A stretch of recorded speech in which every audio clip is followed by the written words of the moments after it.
I've done the Seriola Slam. Why does that sound seedy? Fuck, it does, doesn't it? It sounds a bit like I shouldn't be saying it. Yeah, that's right.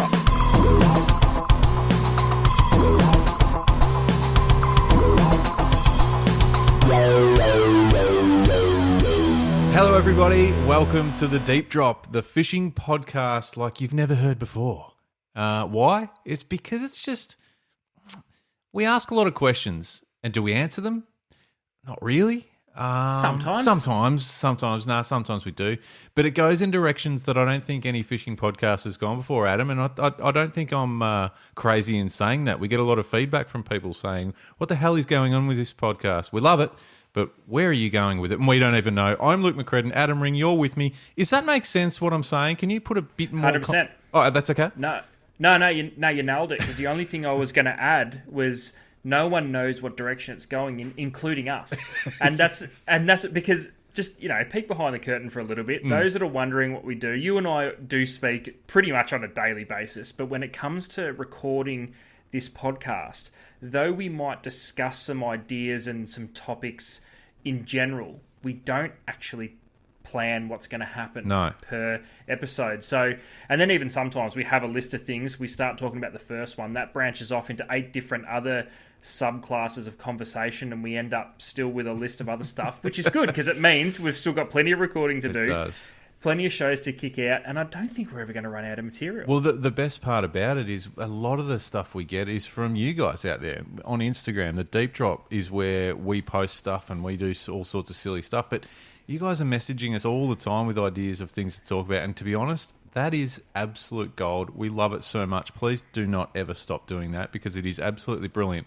And what I think our message is getting out there as, that message being, there's no dumb question or there's no dumb idea in fishing. Fishing is something that cannot be defeated or clocked or mastered.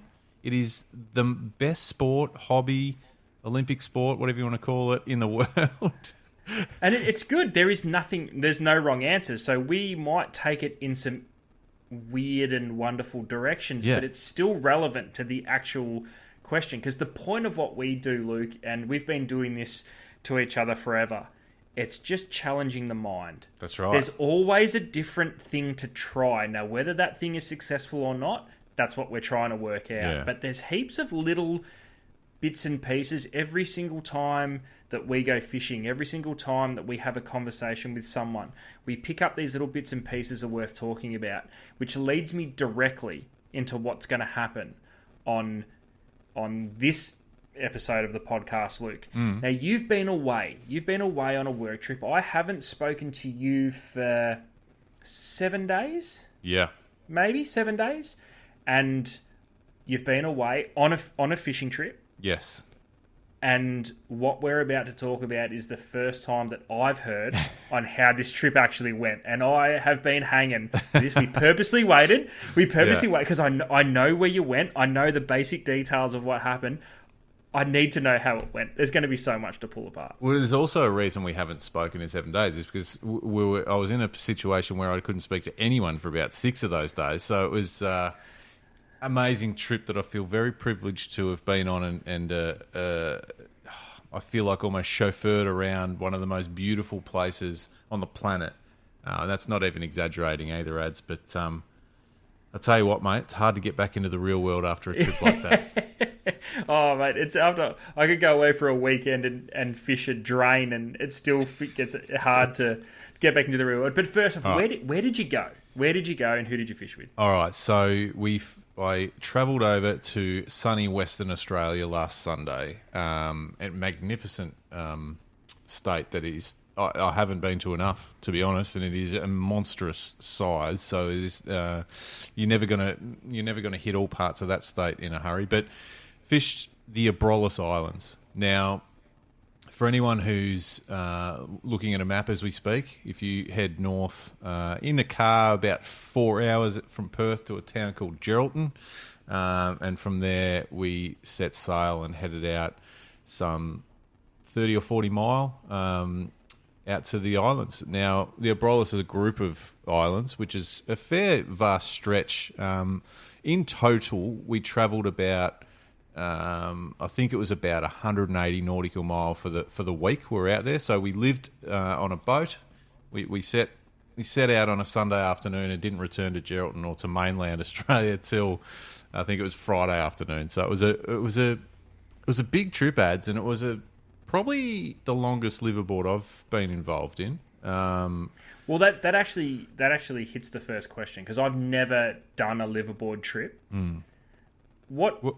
I've never even been on the Spirit of Tassie, so I haven't spent overnight. The closest I've come to spending a long time on a boat was maybe falling asleep while steaming out as far as we could go at Portland one year. Yeah. That was crazy. But what's it like? What's being aboard a liveaboard or being on a boat for 5-6 days on end? Well, I think there's probably variations that you'd hear from people that have done, like there's obviously, you hear a lot about those liveaboard trips out to the Great Barrier Reef out of Cairns or various places up in the northern part of Queensland on big, boats with 20 odd people. This was a bit more intimate than that, Ad. So we were in this absolutely stunning 48-foot boat, which I think I sent you a photo of. I will post it on the Deep Drop Instagram account. Owned and operated. Now, this was not a charter boat. I want to make that clear. So we all had to get our hands dirty and dig in and work hard. So there were 6 of us on board, which was really cool. Nice small group. 3 of which, and the owners and the owner of the boat was Ben Patrick, who owns Helco Tackle. Stunning boat, unbelievably beautiful boat. And Ben also knows the Abrolhos probably better than or equally as good as anyone in the world, really. He's a sort of generational, angler out there, but also, has been involved in the commercial with the cray stuff and just in that area for a long, long time. So very, very fortunate to be able to spend a week with him, Tim Carter, and also Curtis Waterman from Halco, and then myself and 2 of the fellas from Anaconda. So yeah, look, it was crazy to be able to get that invite. Very grateful for the team to get us out there, and let me tell you, Ads, I just, when you've sort of got a bit of an inkling of this should be a good trip. I'm looking forward to this, and I was very excited about it. The minute we set off, I was like, this is gonna be different. Just had that feel about it. It was now let me tell you, it was a couple of hours steam that first afternoon, and it wasn't pretty. It was rough as guts, and we're thinking, Jesus, I think we all felt a bit green on the way out. And then, but had that reassurance that as soon as we get to our first anchorage or in those reef, where that reef sets in, it's just calm as anything, because it completely blocks off any swell and any wind. So I sort of had that in the back of my mind, thinking, all right, just get through this couple of hours and we'll be all right. It's these coral atolls, basically, that make up these island groups, and it's just gin clear water and just absolutely stunning. Get out there on the first Arvo, and the first thing we did was, once we put the anchor in and we got a bit of a lay of the land, and Ben said, righto, it's time to catch dinner. And we're at anchor, and I thought, okay, what's the plan? He pulls out. Now, this is just a kick off, and I'm just like, this is cool. So he pulls out these hand lines with 60-pound mono, and just a single, would have been a 5.0 hook. Said one of the nicest eating fish in Western Australia is a bald chin groper, and we're going to catch one and eat it for dinner. Like, righto. And the reason we've gone, he uses the hand lines, and he just puts it at the edge of the reef. We're sort of anchored on a bit of a sand hole, is that these things need to be winched in. Like, they are hardcore, and it's just, there's no room for error and no time for finesse of a rod and reel. You can get them on rod and reel, and in fact, we actually got them later in the trip on jigs, but it was a case of, like, it was a dogfight. It was like, once they hook up, it was on, and it wasn't easy to winch them in, and you're holding 80 or 60-pound mono in your hands, and it was really cool. So that was the first sort of introduction into the Abrolhos, and it was like, okay, this is pretty cool. That's awesome. And delicious, unbelievable, beautiful tasting fish. Very much very different. And the only thing that was apparently close, or if not better, was of course the Western Australian jewfish. Well, I'll get to a bit later on, but so that was kind of the first sort of introduction. Welcome to the Abrolhos. Like, just set up shop in this incredible anchorage in this calm, gin clear water, catching ball chin grouper on hand lines, and away we go. A couple of beers in and cooking up a feast, and that was that. Off we went. There was now you talk about the liverboard situation. Like I said, everyone's got their version of it because there's so many different types. Like I said, this isn't necessarily a charter, but it was certainly had the bunk beds up the front and some couches in the main living area, and that's how we all slept. And it was, the bunk beds up the front are tight quarters, but it was comfortable. I had a ball. It was it was never uncomfortable. But the other thing that for me was just like, we're not in Kansas anymore, is waking up at 6:30, 7, whatever time it was in the morning. There's a bit of already a nice mild breeze, like it's warm. And you sort of walk out, stand on the back deck in just boardies and just jump in the water. Because you know why? Because the water's 25.5 degrees. It's just a warm bath. It's a fucking bath. Like, are you kidding me?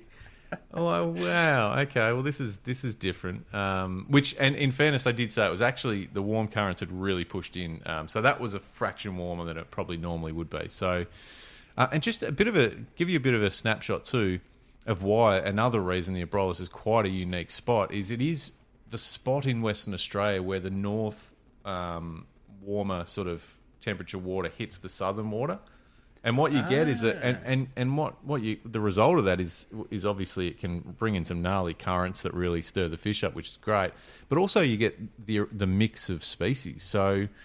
And what I mean by that is, I suppose, anyone that's fished out of the southern part of WA will know it's a great snapper fishery, or pinkies as they call them over there, which we got amongst, but also we're also into coral trout and the things that you expect from further north. So it was a really cool sort of, it was a good experience witnessing that because it was quite unique in that regard. There was the southern species and the northern species all blended into one, which was cool.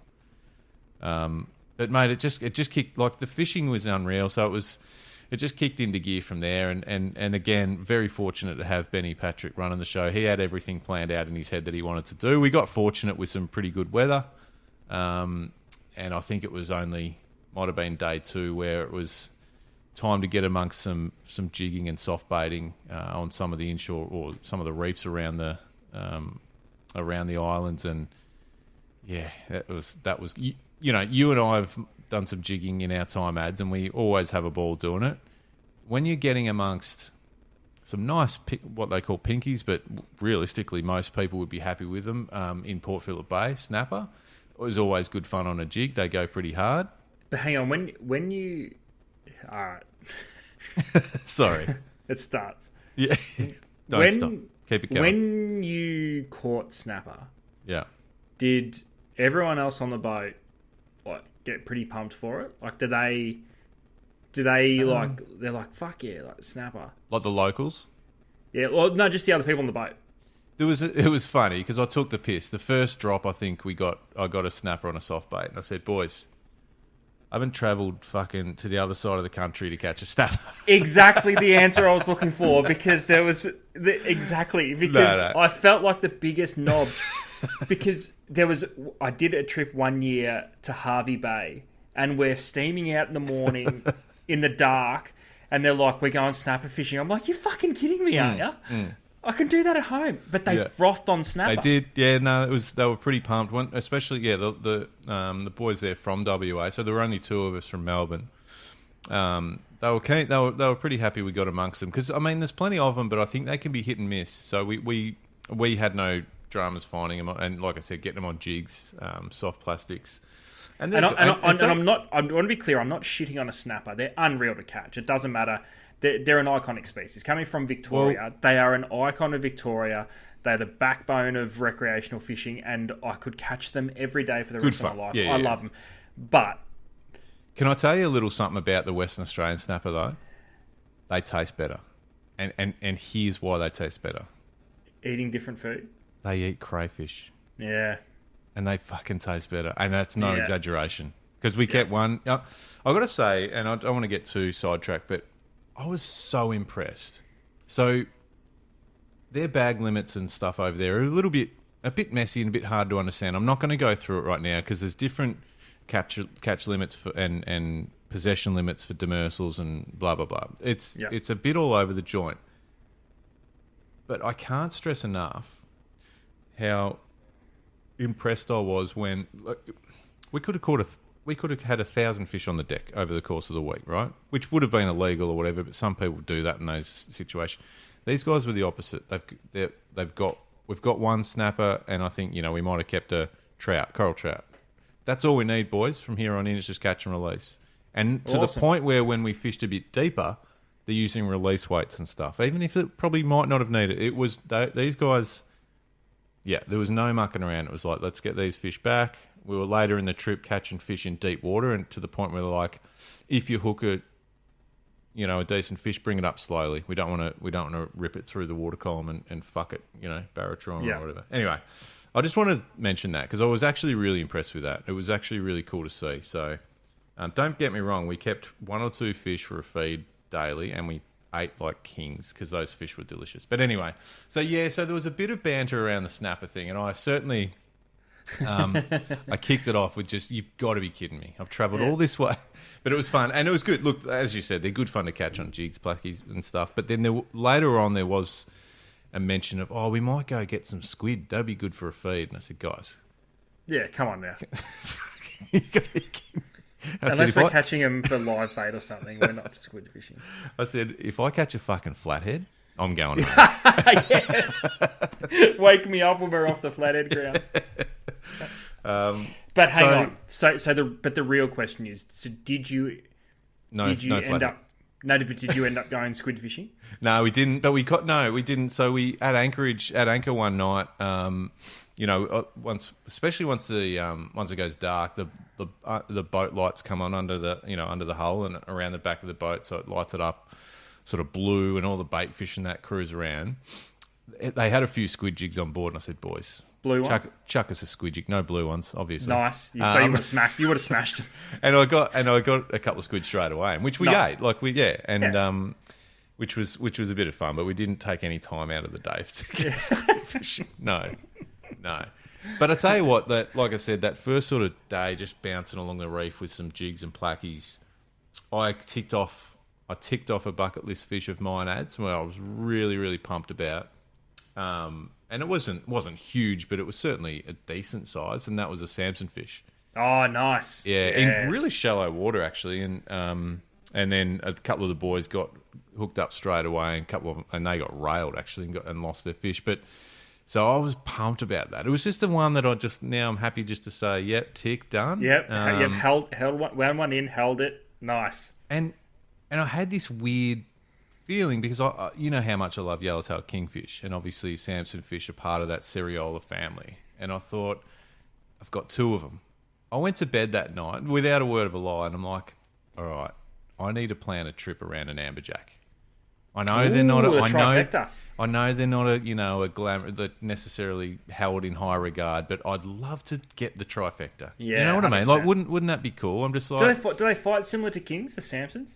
Are they like that hard hitting? Funnily enough, king, like, it was a good fight. It was actually a ripper fight and I wasn't expecting it either, and it sort of couldn't work out what was going on. But we got chatting later, and they get yellowtail kingfish over there too. We actually saw a few while we were diving or snorkeling and stuff, but. I asked the boys that later that night. I said, where do you rate the fight power of a kingfish and a Samson fish? They all said absolutely resounding vote for kingies fought a bunch harder than Sambos. I thought, okay. Interesting. Yeah. And they'd all caught decent fish too. So they'd all caught fish above, well above sort of 10, 12 kilos or whatever, which is a nice fish. And then same with Sambos. And they'd caught big Samson fish too when that fishery was good before it got decimated by sharks. Remember that? Back about 10 years ago or something? Yeah. Those charters don't exist anymore. It was a destination to go and catch. The Samson fish was the draw card to go and get them. Yeah, well, that more or less doesn't exist anymore, those charters, because the sharks just ruined it. That's insane, isn't it? Yeah. So Sambos certainly hold their own, and I must admit, I witnessed something. I'm sorry if I'm going all over the joint here, but I saw what I'm calling are the biggest Samson fish in the world. And it was a day we went out and visited. So there's actually little communities, infrastructure and stuff built on one or two of these islands, which are commercial crayfish, and their families quite often live out there. There was a school out there at one point where people would put their kids through school while they were, obviously crayfishing. It's a pretty lucrative sort of business if you're good at it. Anyway, we went out there and we met a couple of the cray fishers, and it was a really cool experience. But while we're there, they said, "Oh, have you met the pets?" I said, "What are you talking about?" And they took us into the harbour there and just near where the boats were moored. And I posted it. There's a video on our the Deep Drop Instagram account where I was hand feeding these fish. These were proper 35, 40 kilo Samson fish. Like, yeah. And the video doesn't really do it justice either, because we sat there watching them for half an hour, just having a beer, just like, what the... They were... I've never seen it. It was incredible. They were just wide, They were like a foot wide in like in their bodies. Yeah. Like, yeah, anyway. But they were locals, and they just came and... I'm assuming they were just living off some scraps of crays and they just enjoying the high life. Yeah. So, again, without sounding like a pussy, I didn't want to get connected to one of those fish. Yeah. But it was cool to see them, though, I've got to say that. So, but anyway, so I sort of went to bed that night dreaming of the trifecta, and it's something that, I want to achieve and want to tick off a list. Until the next day, where we happened to be fishing over another reef. We were moving, and every time we sort of moved from some of the pinnacles, we'd chuck a couple of laser pros in, obviously part of the Helco family. I dropped this laser pro back and hardly had the rod in the rod holder before it went off. And it went off, not a bad sort of strike. A lot of mackerel and stuff in there, so it's every chance it's that. Fought it in, amberjack. Bullshit. As it got to the back of the boat, I went, nah. And I even said to, I think Timmy was sort of pulling it through the door, and I said, "That's not an amberjack, is it?" He goes, "Fucking oath it is." And I just went, "Job done." No, well, so then did you think at some stage after that, well, Sambo and an amberjack? Were you looking over at the skipper going, "Hey, Skip, just get me a king. I need to knock over the trifecta." We spoke about it, and he said we could go targeting them if you want. I said, "Listen, I don't want to make this trip about me."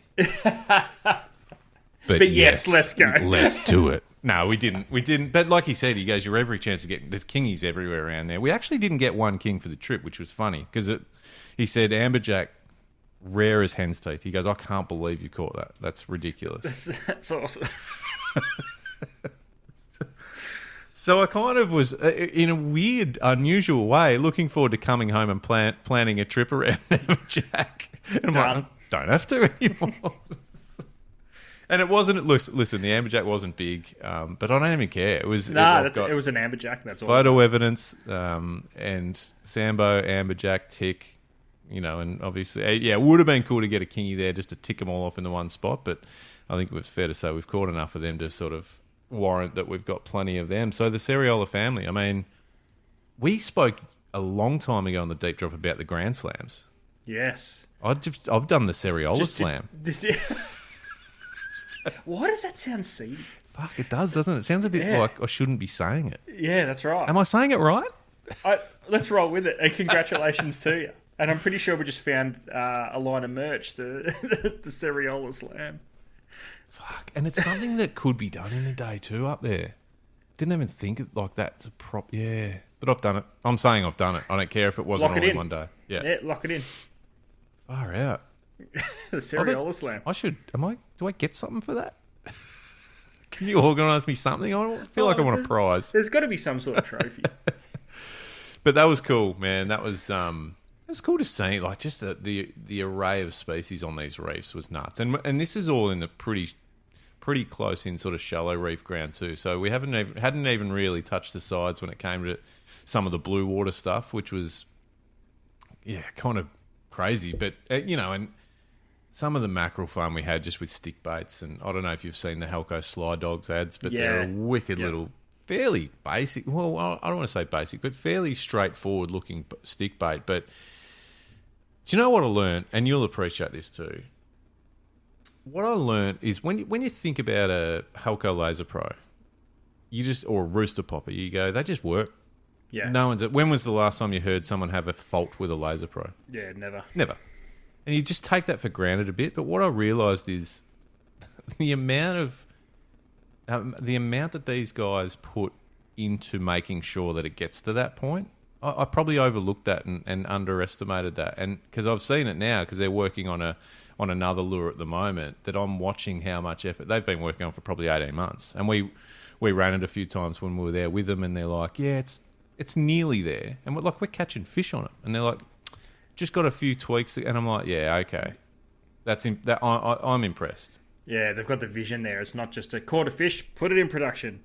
And I think it's also a bit of a learning, for people that, you, to a degree, you could just come up with a lure design and pluck it out of a factory somewhere and it'd probably work. But I don't know. There's something about that, knowing the pain they go through, the blood, sweat and tears to make sure every single one works. And not just works, but works out of a packet.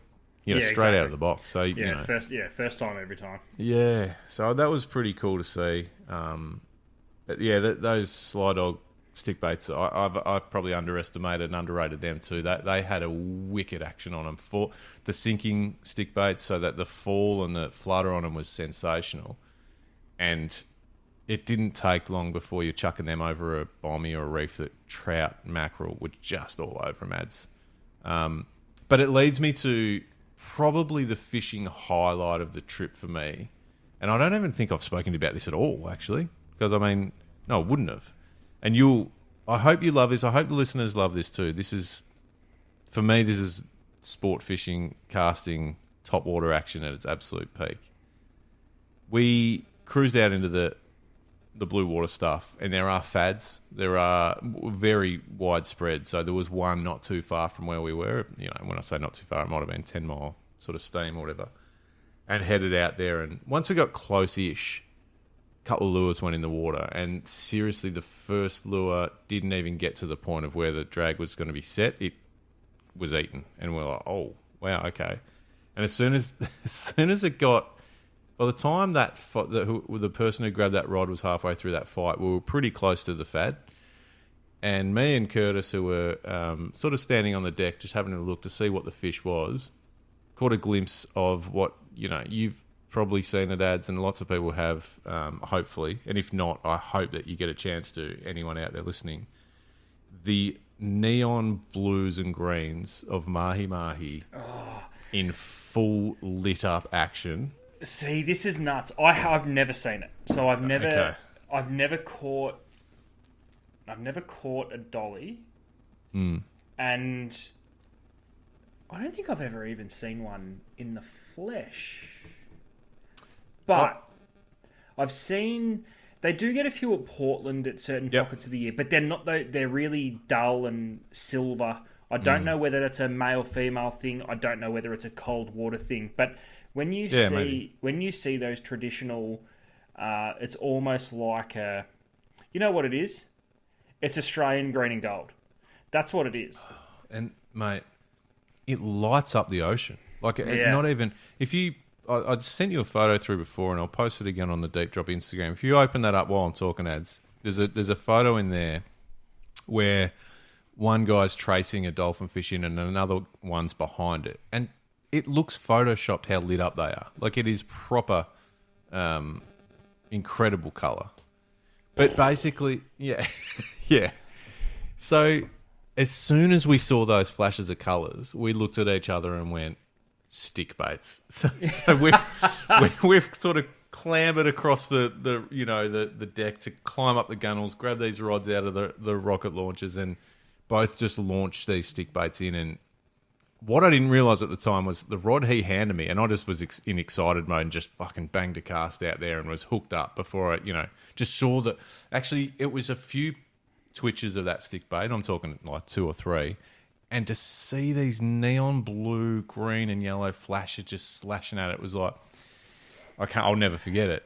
But what I realised, he handed me what was a beautiful rod, but it was a 10 to 15 pound spin stick, which flathead felt rod. which felt like I was a broomstick at the time, seriously. And it wasn't until sort of, maybe 5 minutes into the fight, I'm going, it was a Shimano Zodius rod, and I wanted to mention it because it felt sensational, to be honest, like fighting this fish all the way in. But where I struggled was when it got sort of, let's say, I don't know, 3 or 4 meters below the surface at the back of the boat, and it just turned on its side, and you've seen those big dollies that they're quite wide. It just went, no, here's good.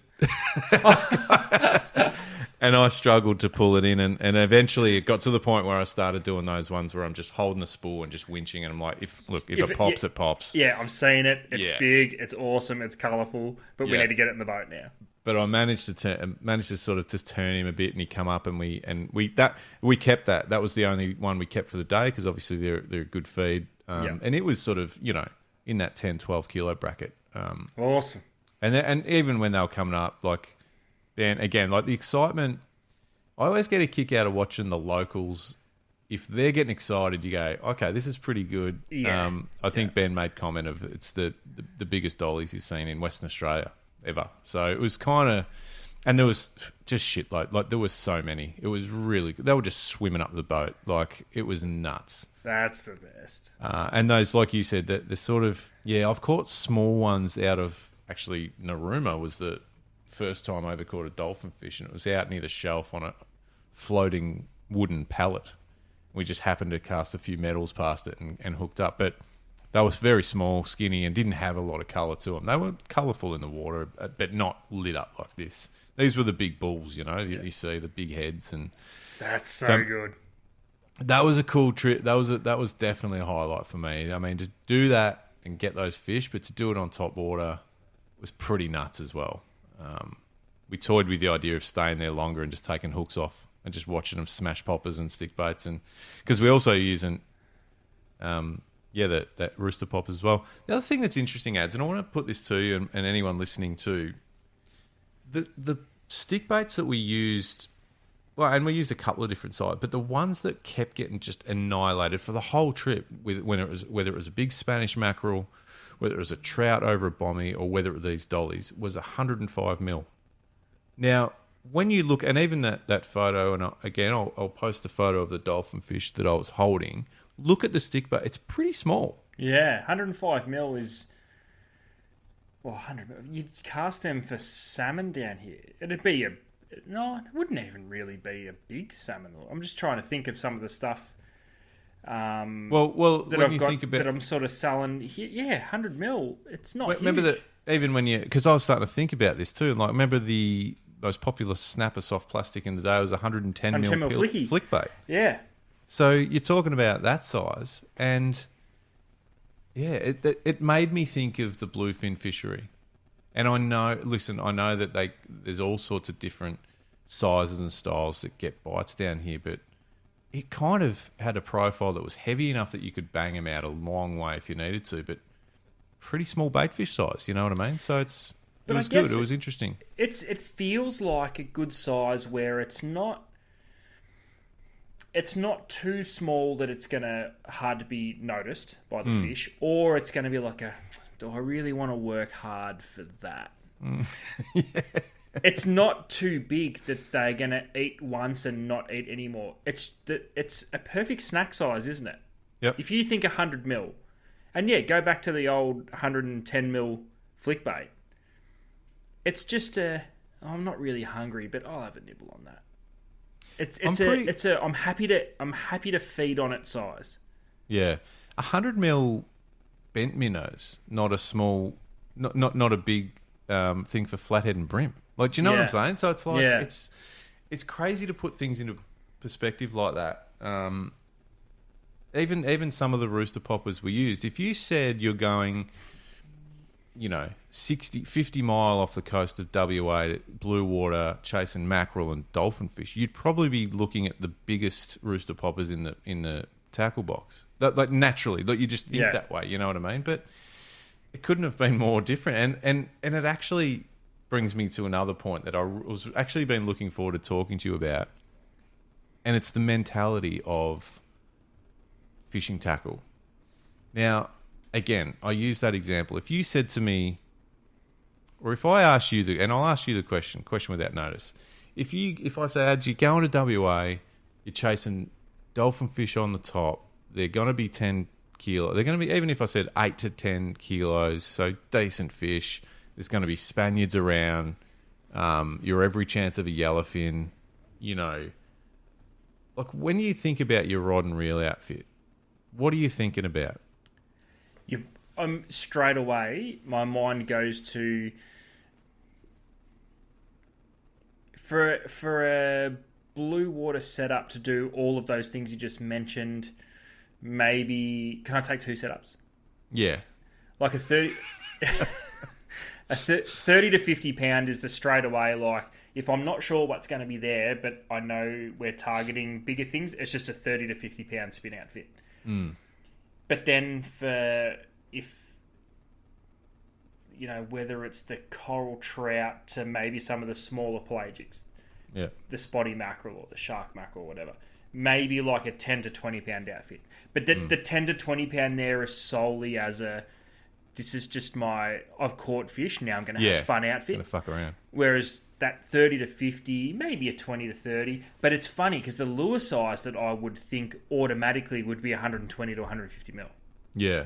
Yeah. Yet the sweet spot lure was 100 to 110. Yeah. And look, I know that's not saying that's the rule and that's how you have to operate, but because obviously, you know, some of those stick baits and poppers do go up to those bigger sizes, and there'd be times they're relevant. But the rods and reels surprised me. There wasn't 50-pound outfits sitting around ready. Like, they were tucked away up in the cabin. That probably would have been grabbed out, you know, if we started having real trouble. But it was the 15 and 20-pound outfits that were just, there's mackerel over there, cast. And you don't think, I don't know, it just made me think, I reckon, even for bluefin and stuff, you naturally just go heavy because you think, I'm going to need it. I'm going to need something to go hard on these fish.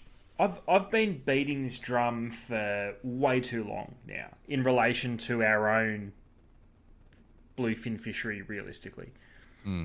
I still see how many 50 and 80 pound outfits are sold predominantly for bluefin. And it's trolling gear. I'm not talking about casting gear, but talking about trolling gear. It's still Tiagra 50s. And not so much Tiagra 80s. That seems to have gone, especially since the introduction of the Talicas. A Talica 50, you can essentially run 80 pound over it, and it's narrower than a 50 holding more line. But we tend to look at it and go, yeah, but what if there's a barrel? Yeah. It's always a what if. And it's like, all right, well, if you go fishing in Port Phillip Bay for snapper, what are you going to do? Take 15 kilo outfits just in case a 10 kilo fish eats something? Yeah. No, you don't. Like you're fishing, right. You're fishing 4 to 8 kilo. You know, you can go down to 3 to 6 depending on whether you're fishing glass or graphite, and you're just like, oh, this is awesome. And you hook a big one, and it's like, okay, cool. I'm not panicked at all. Yeah. I think it's the mindset of their pelagics. So if they decide, I agree. That was my point. The mindset of they decide to put their head down, their ass up, and go that way, they can they can make your 300 meters look like 3 meters quickly. Yeah. Now, don't get me wrong. If you're talking, there's certain species that it's not even a question. You have to fish heavy. If you're talking about GTs or dogtooth tuna, like it's not, you can't fuck about with those things. Yeah, that's right. Yeah, 100%. But it's interesting, and we got chatting about it on the boat, and I said, how light would you go for, say, those dollies? And the boys were like, as light as you want. You just got to fish them differently. And I'm like, that's it. But that's the mentality. It's like, okay. It's weird. It's weird, though, because I think with those pelagics especially, you hit a silly size. You do. I know, yeah. And because, obviously, anything can be done. I remember one year at Portland, we'd had a ripper day, glass out conditions. I've actually had an unheard of ridiculous run at Portland. The very first time I ever went, it was dog shit rough and it was shit. That's Portland. That's Portland. 98% of the time. I think I've only maybe I've been there 4 or 5 times over the course of the years. Yeah. I reckon 4 of the 5 times it's been a straight glass out. So I reckon you're lying. 100% not. But I also think the people that say they've been to Portland and it's been a glass out have forgot to leave the harbour. Well, but we caught tuna, so we must have been somewhere. But the fishing was good and it was glass, and we decided to try and catch bluefin on the troll on a 3 to 6 kilo rod, a 3,000 size reel, and 10-pound braid. Mad. Fucking stupid. We got it. I caught one, and it was a tiny bluefin, but it would have looked ridiculous because this thing would have been lucky if it was 10 kilos. Lucky, like absolute lucky if it was 10 kilos. But we were chasing it because it would have emptied the 3,000 instantly. Gotcha. That's silly. But I remember the first time going to Weeper, and the one outfit I used for the entire trip was exactly that. It was a 5 to 10 kilo or that sort of softer tip 20-pound setup with a 4,000 size reel. You could have caught everything on the 3 to 6 kilo, but the problem is it just took too long to get it in. So whether it got sharked or it just wasn't as fun because you're spending so long on small longtails and queenies and stuff. Yeah. When you could have caught 3 in that time, and it's epic.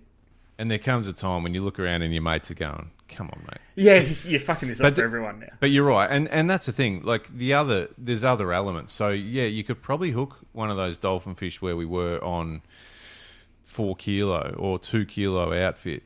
The reality is, given the lack of control you've got on it, it would have been eaten by a shark eventually. Yeah, that's probably the reality. The sad reality of it. Yep. Yep. And also you would have been fighting it for way fucking too long. But yeah, it was cool to do it on lighter gear. I wouldn't have probably liked to have fished much lighter than that, but it sounds like that's the sweet spot. And because I remember thinking after that trip in Weeper, which was a long time ago, but going, oh, this is not what I thought.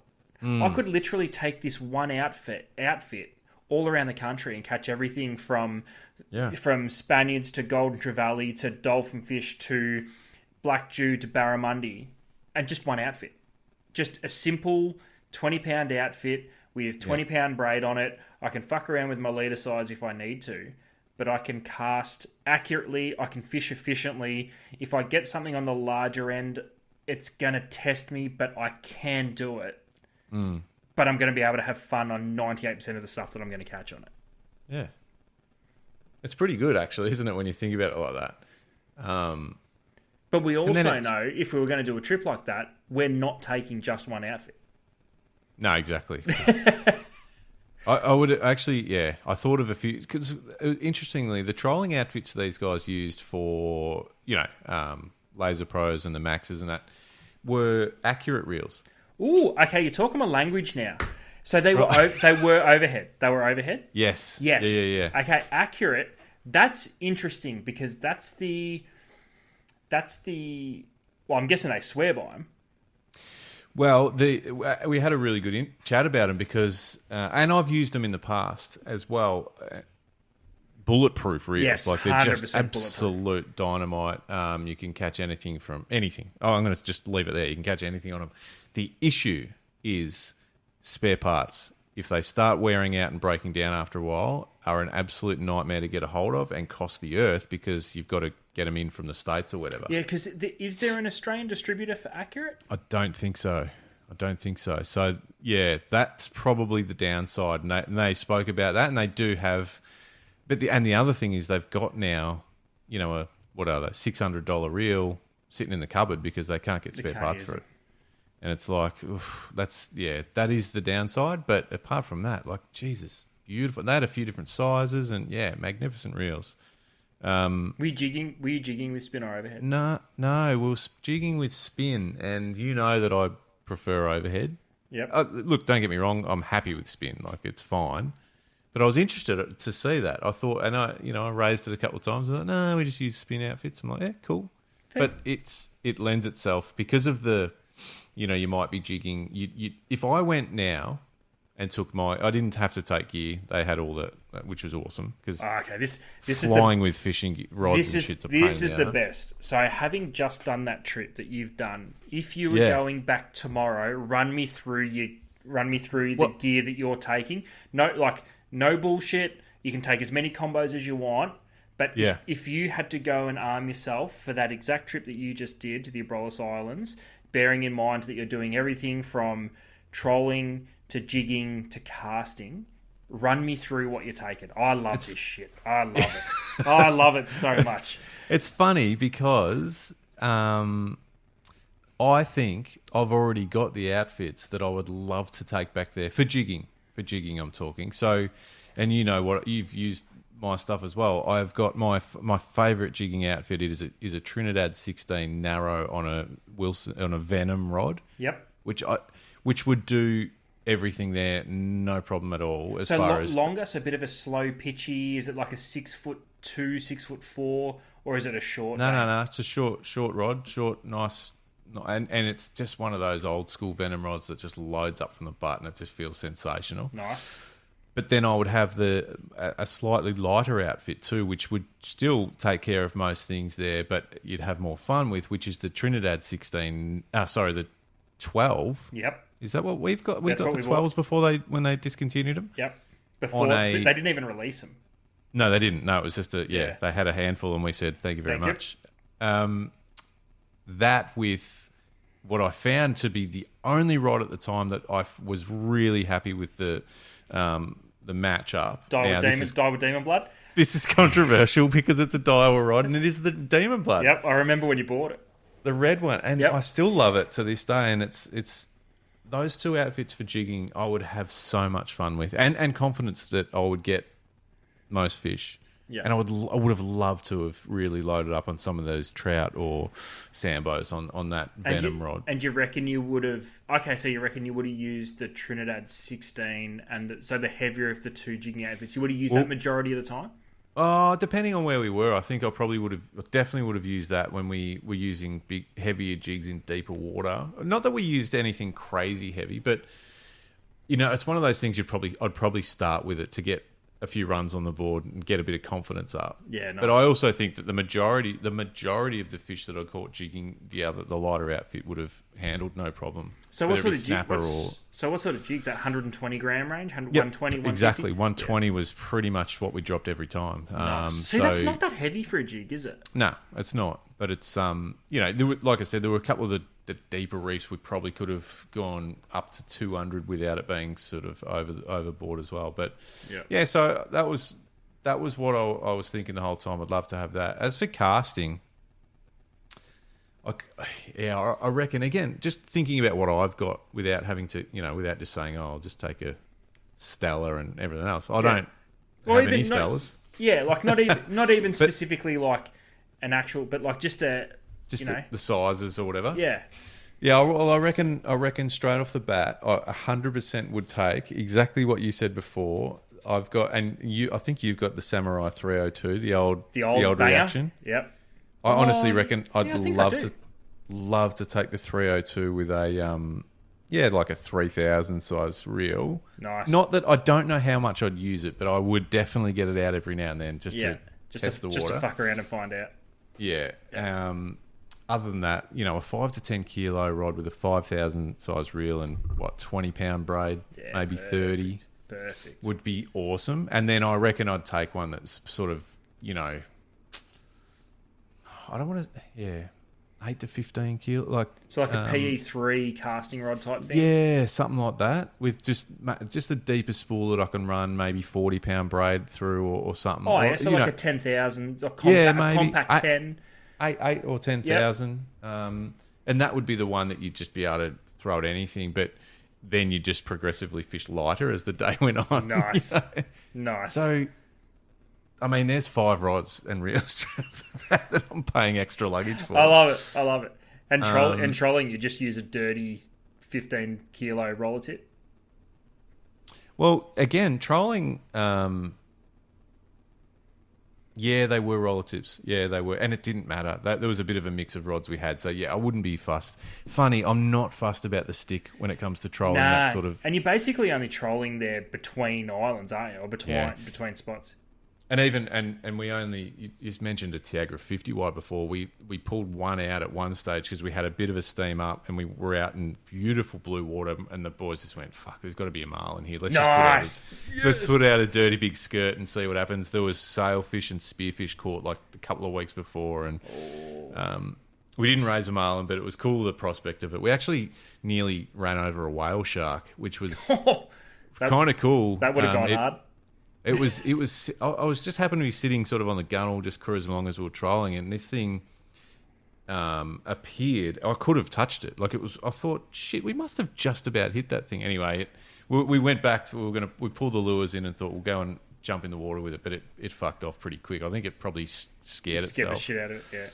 Yeah. But again, another note that was the furthest south these guys had ever seen whale shark. They haven't seen them at the Abrolhos before, so that was kind of cool. Yeah, too. but you did say that water's unusually warm for this time. Yeah. Wicked warm currents coming down. So it was they weren't surprised, but it was just another one of those things. And mate, I'll tell you what I did do, Ads. You'll be proud of me or you'll be somewhat shocked and questioning my my life decisions.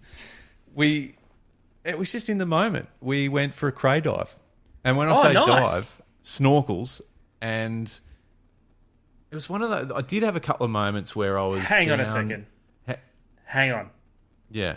Hang on. If my memory serves me correctly, we mentioned earlier in the podcast that Western Australia used to have an on-the-map and thriving Samson fish fishery, which got decimated by sharks. So what part of going for a cray snorkel was a great idea? You know...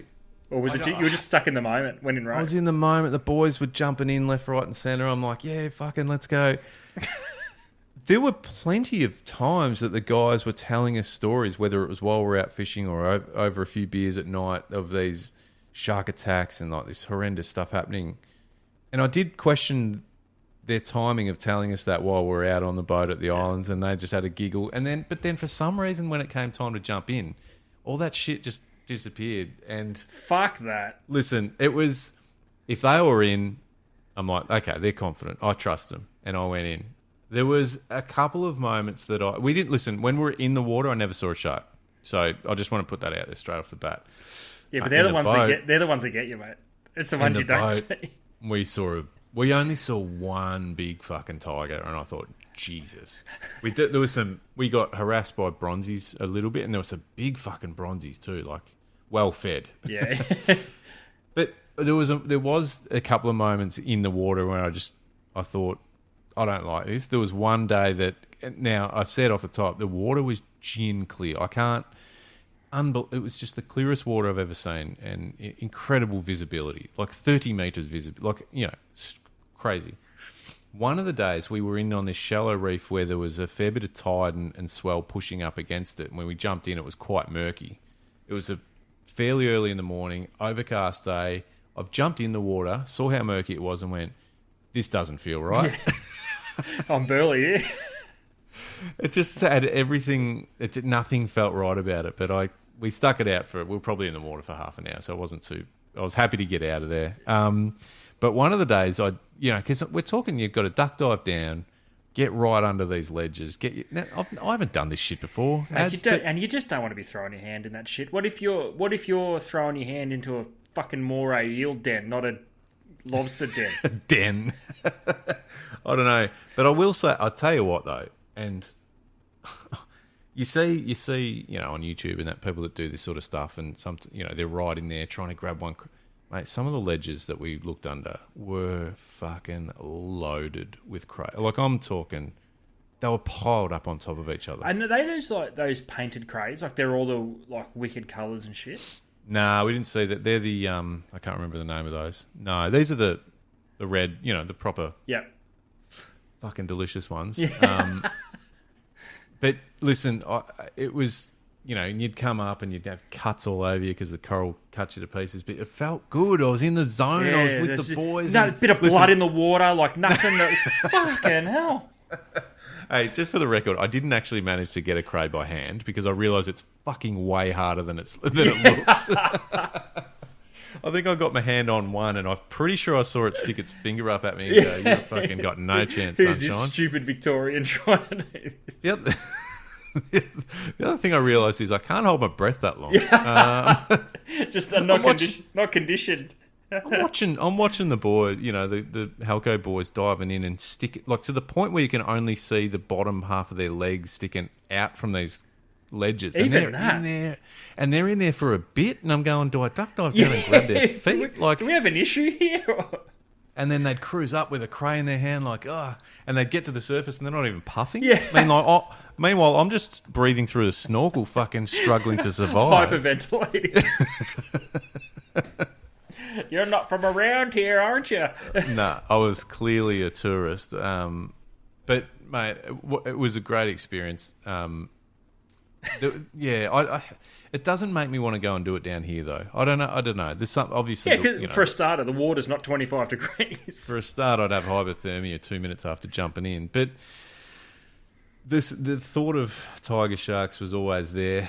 But I just had to trust them and thought if they're going in the water, I'm going to. And we did, of an afternoon, we'd pull up to the anchorage. It was always in a different spot, near a different reef, near a different island, and it was always beautiful and calm and clear water. And, after a full day fishing, as you know, like, especially when it's warm, like, you're sweaty and we just get the boardies on and just jump in. Yeah. And it was great. The sun's just dipping on the horizon, and then there's those moments like, this is kind of bite time, right? Yeah, that's right. Dawn and dusk, I reckon, without exaggerating, 2 or 3 of those arvos we'd get out of the water, and within minutes there was a tiger shark cruising around the back of the boat. Oh.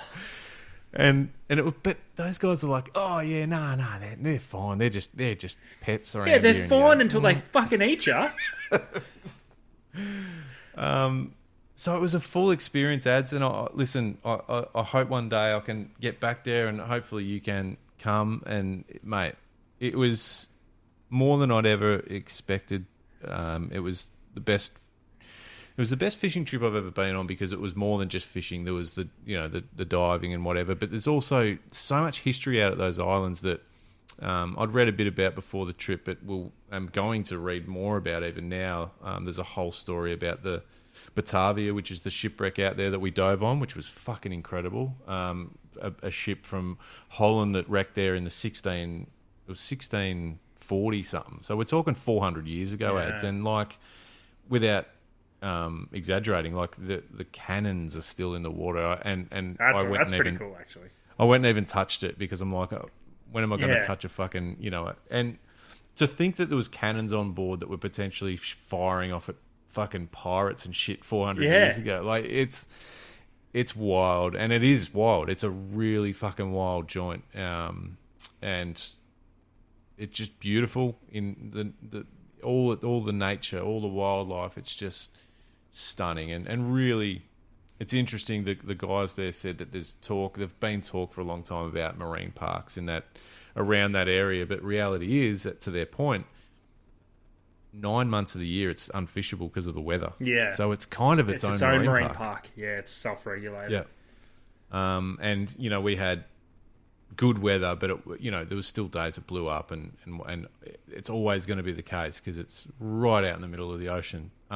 But I feel really, really lucky that I went there, Ads, and the Abrolhos Islands in Western Australia is a bucket list destination to anyone listening, and hopefully I've just brought a bit of inspiration to get over there and check it out. But that's awesome. Now here we are back in Melbourne in 10 degrees. Yeah. So it's been a sunny 15 the whole time. Actually, we've had pretty good weather, but the mornings and nights are cold as fuck. There's nothing quite like stepping off the plane, is there? When you get on the plane and it's 30 odd degrees, and you get off and you just go, ooh, that's not. We're not in Western Australia anymore. The water's warmer than this shit. So listen. Thanks for letting me debrief after a trip like that, Ads. It was it's awesome. Unreal. Love it. I'd love to hear if anyone else has been there. I mean, it's not it's not an easy place to get to. I've spoken to probably 2 people over the last month or so in the lead up to this trip that has been there, and it's not the sort of joint that you sort of just book a ticket to and away you go. Melbourne to Perth, what's that, a 3.5, 4 hour flight. Perth to Geraldton's about a 4.5 hour drive. So you've put in a big day before you've even stepped foot on a boat. And I think I rang you when we got to Geraldton. Yeah. And that was probably 8 hours into the day already. And then there was another 2 hour steam out to the islands. And a lot of travelling. A lot of travelling, but Worth it. fuck, Western Australia, that's what it is, isn't it? Travel. Yeah, exactly. Yeah, it's a huge joint. I've never been to WA. You know what? That was and that's the first time for a while I've done a big road trip, a big day like that for a fishing trip. So, like I said, it was 8 hours before we even got to where we were starting, and fucking hell, worth every sleepless night or whatever you want to call it. But, it's awesome. Yeah, great joint.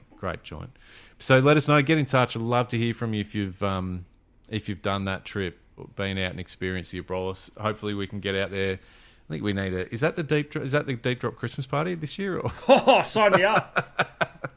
Although I think it'll be blowing its ring off up there that time of year. But anyway, so that's Abrolhos where I've been Islands. for the last week. Yeah, I'm jealous. It sounds unbelievable. it truly was unbelievable. It's one of those pinch yourself moments. Quite many times throughout that trip, you go, "Fucking hell, where am I?" Yeah, it's awesome. Yeah, It's gold. Yeah. Anyway, if you want to see some pics, I'll share some more. Not to brag, but just to share a bit of what we've been doing. Keep them coming.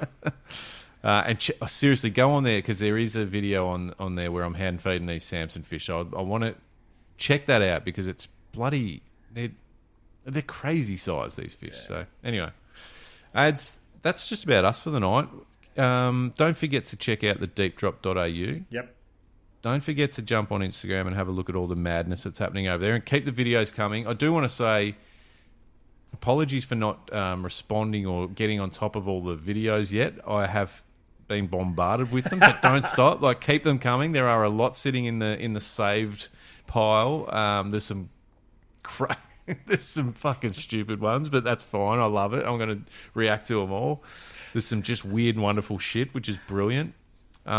So do that. And, of course, Spotify is where you'll find, and all the other podcast platforms out there too, but the Deep Drop Podcast. Share it around with your friends. Get amongst it. Get involved. Shoot us some questions. Shoot us some videos, voice recordings, whatever you want to do.